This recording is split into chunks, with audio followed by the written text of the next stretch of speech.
I finally admitted to myself it's time to get rid of these books. AKA, this is my biannual book unhaul.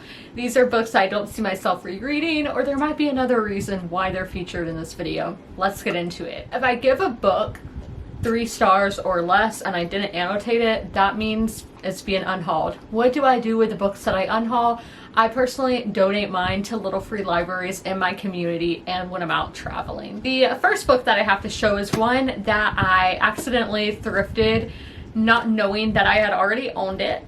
I don't know what that says about me, but that is Trust by Hernan Diaz. This was a Pulitzer Prize winner, and it was actually the first time there were 2 Pulitzer Prize winners. One Demon Copperhead, which 5 out of 5 read, totally recommend.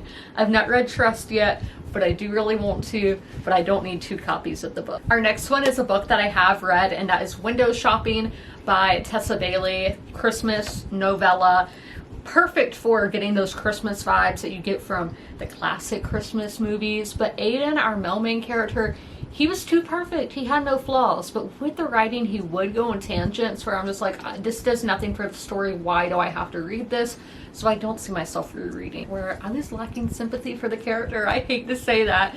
This is Think of Me by Frances Liardet. I do think all these characters were developed, but the character of Yvette, I didn't feel sympathy for her and the situation that she was in that I think we're supposed to feel for her, but I didn't. Another case where y'all can judge me, In 5 Years by Rebecca Searle.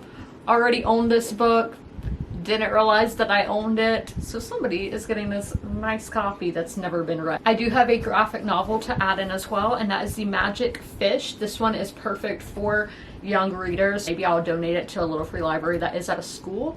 But with that being said, there was a lot of over explaining for me as an adult. I personally didn't need that, but I can see where a kid will need that. The transitions were a bit choppy where I thought I skipped a page, but no, it's just choppy. So this one, hopefully a young person enjoys. The next one is The Last House on the Street by Diane Chamberlain. This is historical fiction, but with dual timelines. I had a real distaste for the main character of Ellie. There was some white saviorism with her character as this is taking place during the civil rights movement. But the last quarter of this book lacked so much logic in its modern day timeline where I just didn't find it believable, and all the characters were so secretive when they didn't need to be, but I guess it's there for the sake of the plot. Another historical fiction that I did as a mood read is Stolen Beauty by Lori Lyko Albanese. This is a love letter to Vienna.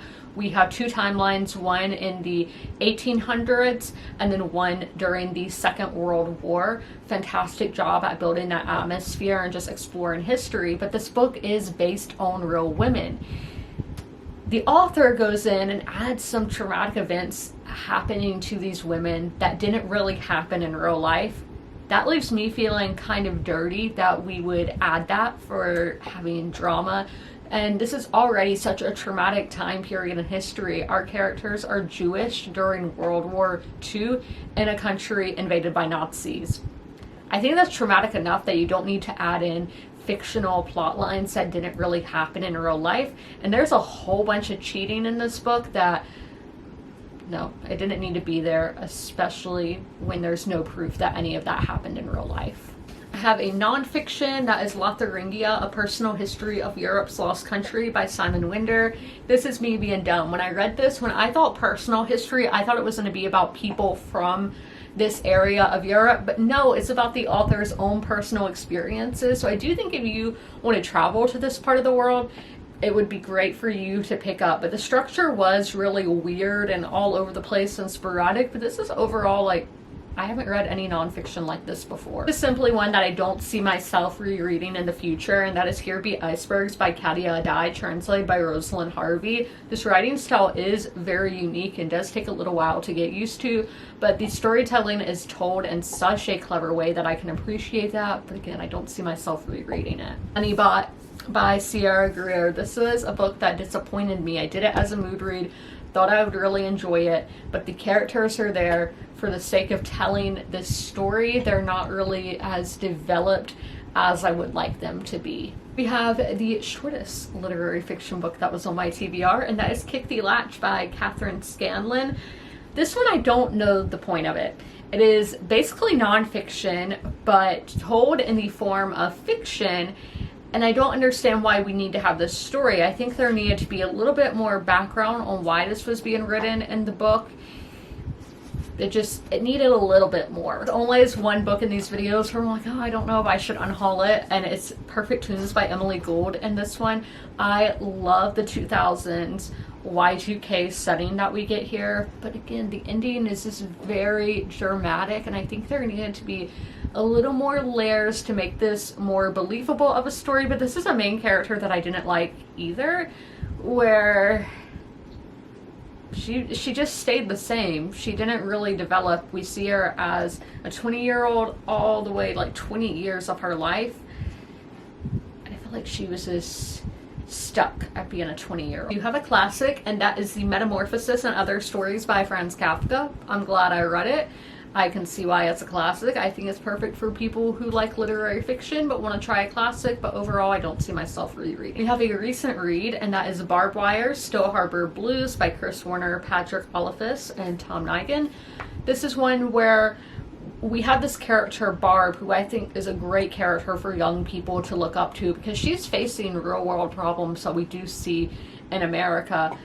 But the last part, again, these books don't have strong endings. Very cartoonish, very childlike, and it was just like, how did we get here? How did this story get here?